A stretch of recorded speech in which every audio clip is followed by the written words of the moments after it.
Hey, I'm Matt, and I'm your fancy maestro, and welcome to Controversial Thursday. What's the controversy I'm going to talk about? I'm going to talk about sophomore slump versus system quarterback.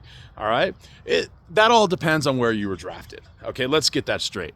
Right now, C.J. Stroud it's being called a sophomore slump. All right, when Trevor Lawrence had a bad second year, it was called a sophomore slump.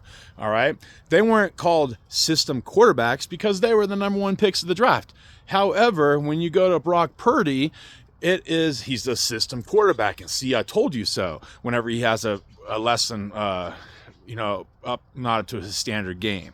All right. However, the term sophomore slump never thrown out last year, not to my knowledge. It could have been, but I never heard it. All right, and that's kind of my point here is that the word they throw out these words like sophomore slump and they use these excuses, but when it comes down to the last pick of the draft, Mr. Irrelevant, they'll say, oh, he's just a system quarterback. See, told you so. He's not a good quarterback. Even though the fact is that he hasn't had all of his weapons this year, okay? He's going to have his weapons back now. He's going to have a super tough schedule, as I've told you in previous videos, a quarterback schedule.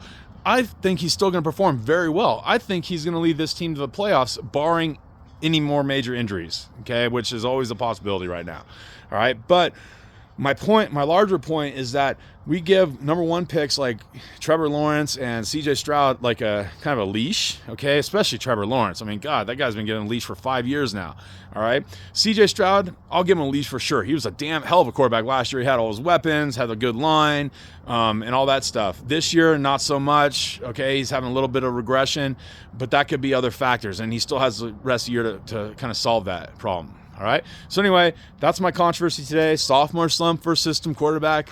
I mean, does it really matter? All right. Good luck.